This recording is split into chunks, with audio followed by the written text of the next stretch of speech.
Olá, sejam bem-vindos a mais um Ponto da Situação.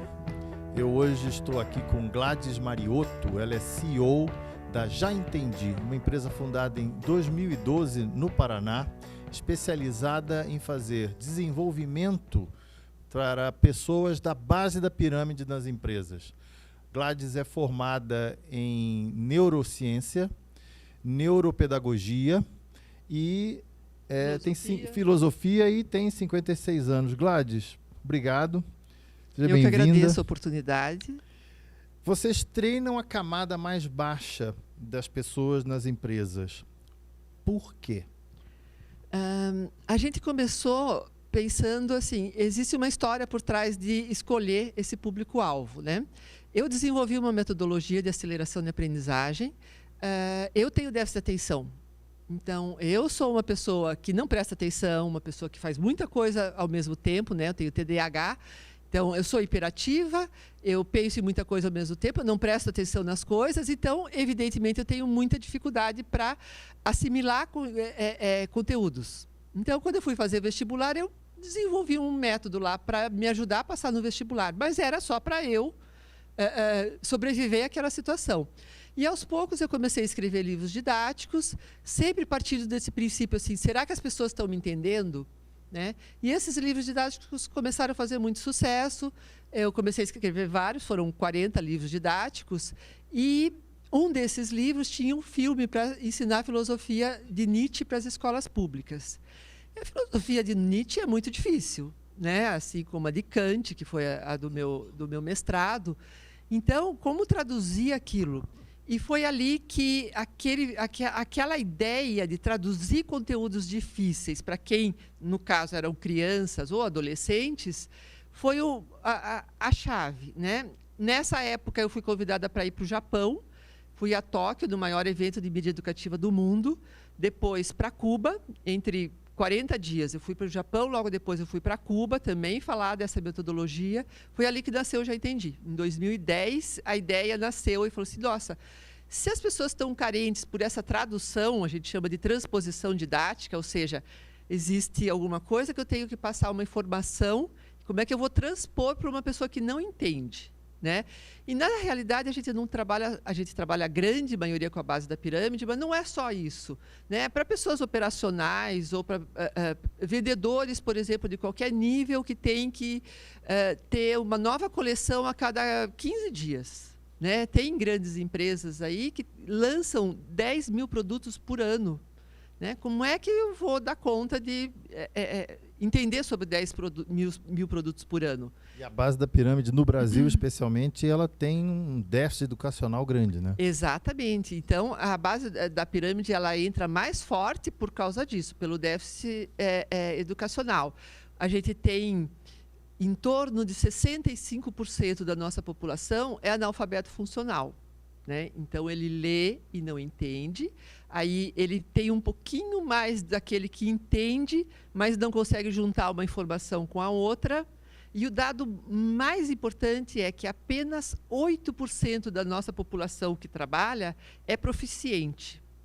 Ou seja, o que é um cara proficiente? É o cara que pega uma informação, pega uma tabela ou uma planilha e vê que aquela informação está conflitante com aquilo, toma uma atitude e ainda verifica se aquela atitude que ele tomou está de acordo com o processo todo que ele tinha que fazer. Ou seja, ele interpreta o dado. Ele interpreta o dado, ele toma atitude e ainda volta para verificar se a interpretação dele está correta. Então, só 8% da nossa população está nesse nível.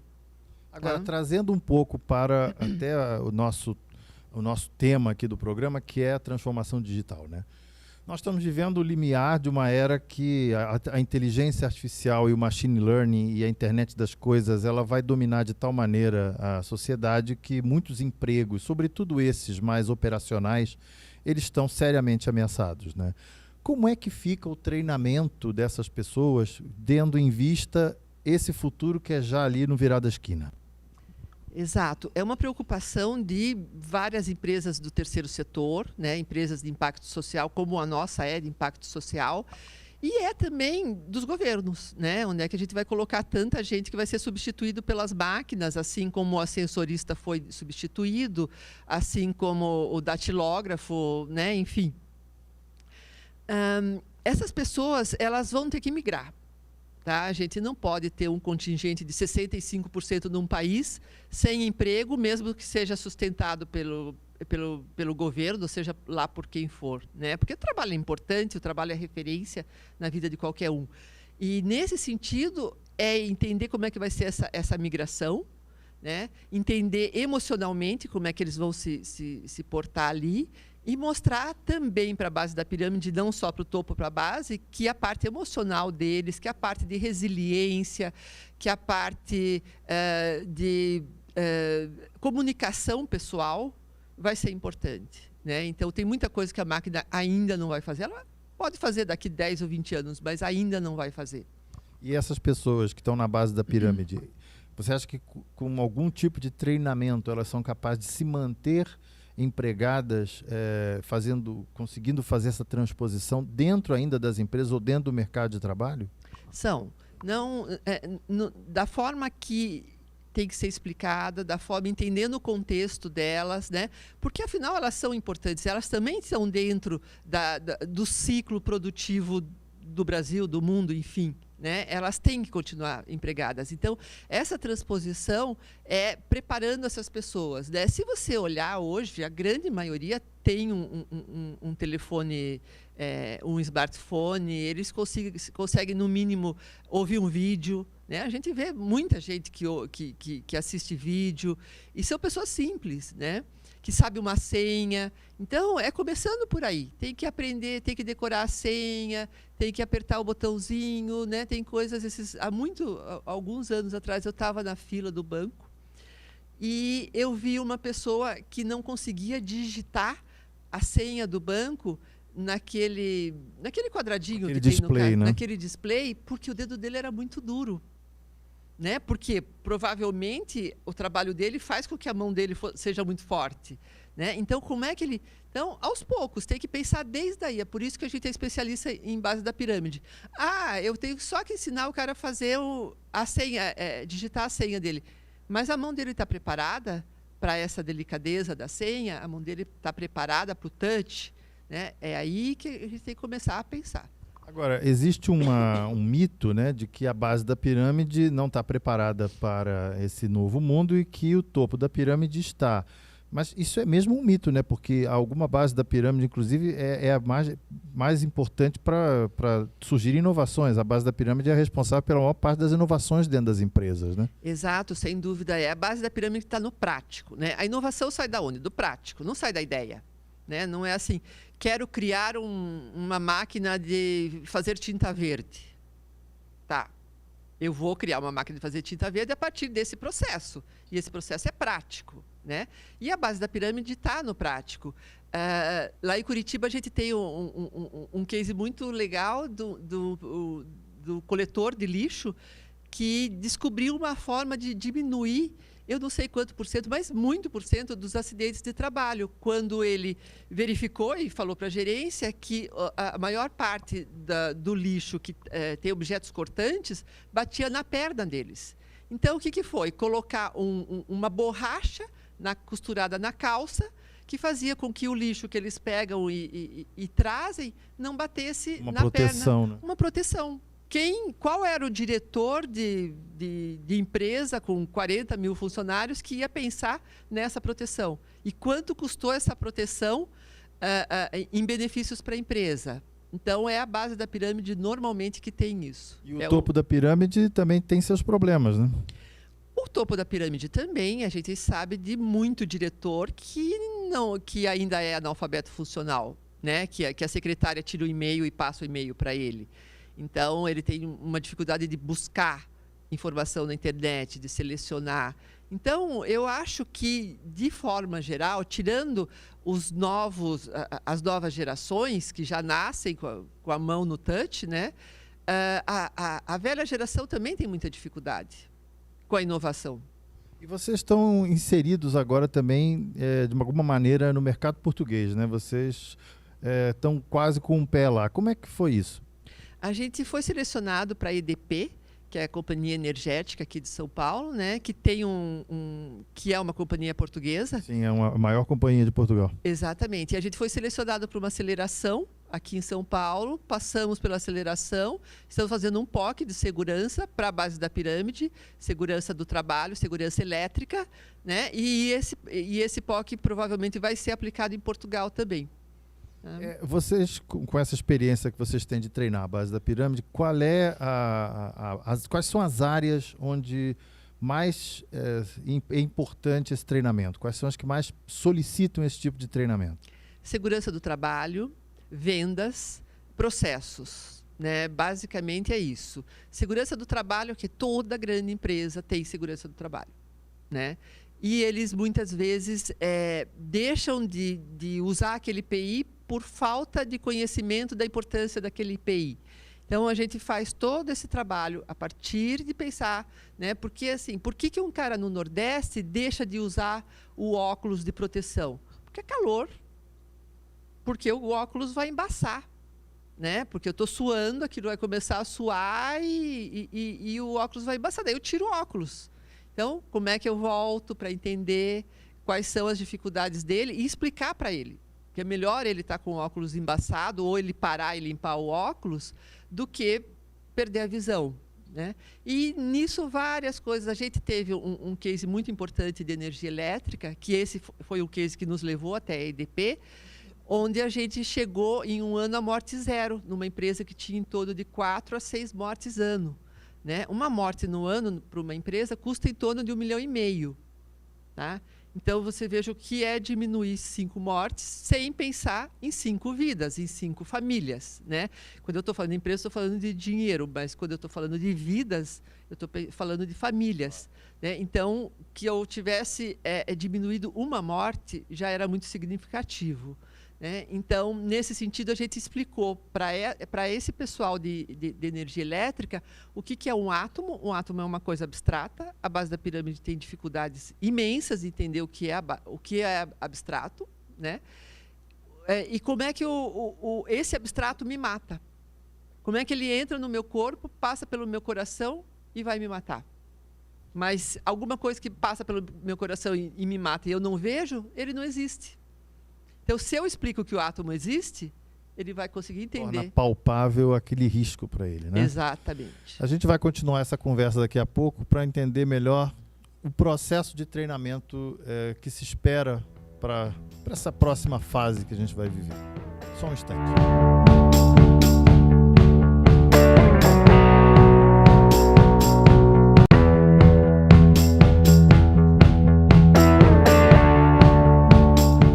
Estamos de volta com o Ponto da Situação, conversando sobre o desenvolvimento das pessoas, preparando essas pessoas para a economia 4.0. Gladys, você disse que processos operacional, segurança do trabalho, né, e vendas também é muito importante. São áreas que demandam muito esse tipo de treinamento para preparar para essa transformação digital que a gente está vivendo. Vendas, vocês devem também estar fazendo muita coisa, né? Porque hoje em dia o consumidor já chega na loja sabendo muitas vezes mais que o vendedor, né? E os produtos estão numa loucura, né? Uhum. Além dos lançamentos, né? Hoje você compra uma batedeira e daqui um ano a tua batedeira já não está obsoleta, ou o teu celular, ou seja o que for, né? O nível de tecnologia dentro daqueles aparelhos, também eu preciso passar aquela informação para o vendedor, né? E, afinal de contas, tirando o comércio online, na loja física, o vendedor, 70% da decisão de compra é feita dentro da loja. Isso a neurociência já está... Mesmo que a pessoa faça a pesquisa toda antes na internet. Exatamente. Ela pode ser convencida, 70% ela é convencida ali dentro da loja, ou ela se afasta, né? Você sabe que esses dias eu e meu marido fomos ver fogão, tá? Daí a gente pesquisou tudo na internet e fomos na loja para ver o fogão. E veio o vendedor, e o vendedor ficou batucando no fogão enquanto a gente conversava, fazendo barulho no fogão. Daí você vai falar assim, será que eu preciso ensinar um vendedor que ele não pode fazer batucada no fogão? Precisa. Incrível, né? Incrível. As pessoas realmente não têm o básico. Não né? tem o básico, exatamente. Então, assim, um vendedor, daí você fala assim, você vai ensinar o meu vendedor a não batucar no fogão? Vou. Eu vou porque ele precisa, tá? Porque eu sei que ele precisa, porque eu sei de onde vem, né, essa base. E como é que você chega nas pessoas que estão fazendo esse treinamento? Como é que você... Porque são pessoas de difícil... às vezes você é difícil chegar nesse tipo de pessoas, até pela dificuldade delas em compreensão, em educação. Como é que se treina esse tipo de pessoa? Então, a gente tem aquela metodologia que eu expliquei para vocês, onde a gente divide em passo a passo, a gente resolve cada passo de uma vez, não mistura assuntos, a gente usa a neurociência para entender o tempo que eu preciso mostrar, né? A gente trabalha basicamente com videoaulas, é quase tudo online. Então, assim, quanto tempo eu consigo reter a atenção daquele cara? Né? E aquele cara, ele tem a atenção retida por um certo tempo. Como é que eu faço para capturar de novo a atenção? Né? Então, a gente vai usando várias ferramentas para isso. Né? Com certeza bem lúdicas, né? São lúdicas, elas têm principalmente o fato de alguns aspectos afirmar mais do que um fato. Por exemplo, eu estou falando de um acidente, então o cara está ouvindo sobre o acidente, ele está vendo o acidente e ele está com um mapa mental mostrando que o acidente aconteceu por causa daquele assunto. Né? Então, reforçar muito aquela informação. Conscientizar, né? Conscientizar e reforçar. Né? Não adianta falar só uma vez, eu tenho que falar mais do que uma vez. Fazer repetição também, que é importante. E não só para a base da pirâmide, né? Eu também preciso que me fale mais do que uma vez de uma informação. Né? Então, a gente está com muita coisa hoje. Né? É muita informação. A gente tem em torno de 3.000 informações por dia novas. Né? Então, a gente vai selecionando o que pode e o que não pode. Né? Só aumenta, só aumenta. E processos? Como é que vocês veem esse treinamento de processos? Porque esse também está sendo altamente impactado por tudo que está acontecendo. Né? Exato. Porque tudo que vai dar errado lá na frente foi porque o processo não foi bem feito. Né? Venda é um processo. Né? Como eu chegar no meu cliente, como eu encerrar aquela venda, como eu não batucar no fogão para espantar o meu cliente. Né?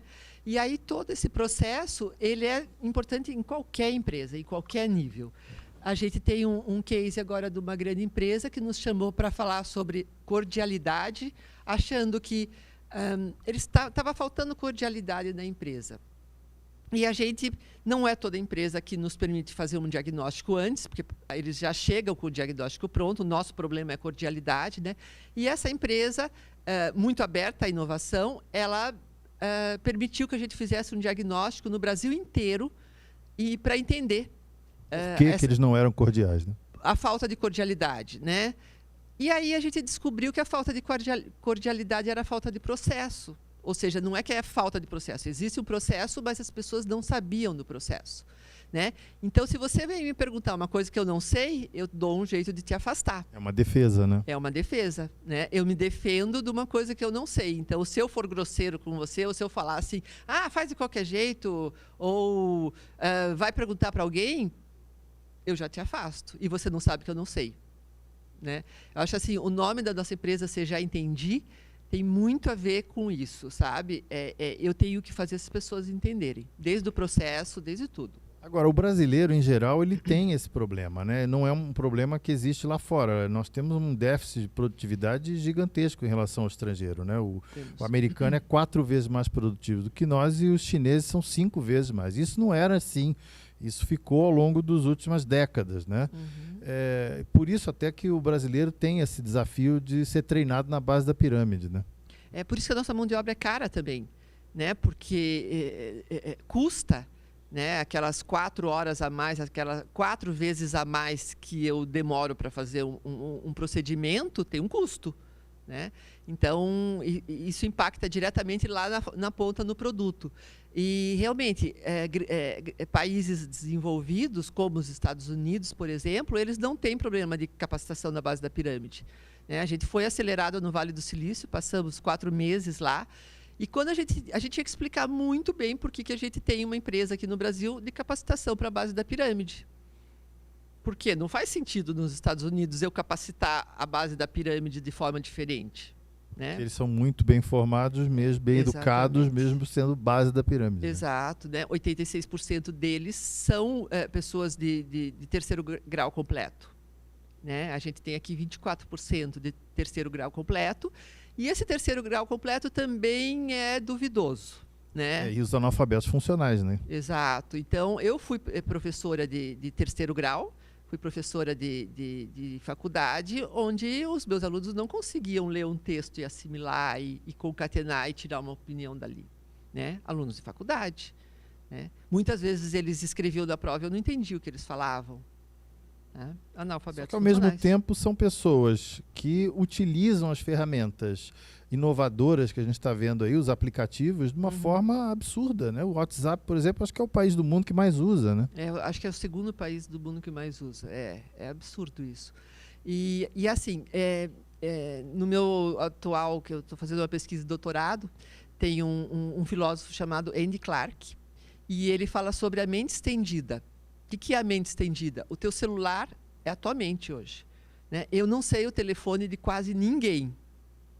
É a minha mente. Nem decora mais número. Não, Por nem isso que se alguém some com o celular, a lista de contatos é o maior terror que desaparece. Por isso que ela vai para a nuvem. Né? Então, a nuvem hoje é a minha mente estendida também. O Google é a minha mente estendida. Né? Então, como é que os trabalhadores estão lidando com... Tem que aceitar. É assim. Né? Então, hoje não faz sentido mais eu decorar o número do celular. Hoje, para vir aqui para o estúdio, eu não sabia onde é que era. Antes de sair, eu coloquei lá no Google Maps e vim. Não fazia sentido. Eu sabia que era... Né? Então, a minha mente estendida, ela vai ter que entrar no trabalho. Eu saber que aquelas ferramentas, elas são o meu trabalho. Tá? Que só o que eu tenho hoje não é o suficiente para eu sobreviver nesse mundo. Agora, e os resultados desse treinamento para a base estendida? Como é que vocês têm percebido a evolução das pessoas treinadas? Claro, você apresentou o case da empresa elétrica e tudo, mas no geral, por exemplo, em vendas, em operacional, em processos, o que vocês têm percebido de resultado desses treinamentos? A gente sempre tem, assim, grandes empresas normalmente fazem essa métrica, né? Empresas menores não conseguem, já coloca o treinamento, já sai e às vezes tem dificuldade de mensurar, até o ROI. Mas grandes empresas nos passam esses valores em medição de aprendizagem, a gente tem mais de 60%, a gente chega a ter a 140%, chega a ter 200% de aumento de retenção. Né? Depende muito da área, depende muito de como foi aplicado aquele treinamento. Né? Vendas, a gente já teve cases de aumentarem 4 vezes, ou seja, 400%, né? Naquele núcleo que foi treinado. E a gente também já fez muito treinamento com base de apoio de modelo. Então, assim, aqui não foi treinado e aqui foi treinado. São os mais importantes, né? E esses a gente chegou a ter 140%, 150% de aumento, né? Porque a gente está vendo o que a gente está falando, a gente está entendendo que eles têm um caminho para aprender alguma coisa, né? Volta atrás para mostrar. Então, todo esse processo que a gente tem, ele traz resultado. Qualquer pessoa aprende qualquer coisa, né? Qualquer pessoa. Né? De alguma forma, ela vai ter um canal de aprendizagem, senão ela não estava sobrevivendo nesse mundo. Né? Então, a gente busca isso. Quer dizer, por um lado é desafiador, mas por outro é uma enorme oportunidade, porque eu acho que poucos países no mundo têm uma massa desse tamanho para ser treinada. Né? Exato. A América Latina toda, né? Junto com o México, a Índia... a China hoje é muito mais automatizado, né? Então é muito mais robotizado. Talvez a nossa tecnologia não fizesse tanta razão lá. Mas tem a África, sei lá, tem muito lugar que... Portugal, né? O que vocês pensam a respeito desse mercado? Portugal, a gente também acha que a gente tem muita oportunidade lá, né? Esse POC que a gente está fazendo na EDP vai para Portugal também. Né? Então, vai ensinar esse case da energia elétrica, passando do átomo até chegar o choque elétrico e a morte. E eu acho que vai fazer muito sentido lá também. Né? Apesar de ser um país europeu, tem um nível operacional de mão de obra muito grande. Né? E, assim, como eu falei antes, economizar uma vida, poupar uma vida, ela é importante em qualquer lugar do mundo. Né? Se a gente puder fazer isso em Portugal, também vai ser muito, muito desafiador. Obrigado, Gladys. Eu que agradeço a oportunidade. Então, conversamos aqui com Gladys Mariotto, que nos deu um panorama de como é desenvolver pessoas, sobretudo da base da pirâmide, prepará-las para o que está vindo aí em termos de transformação digital. Obrigado e até mais um Ponto da Situação.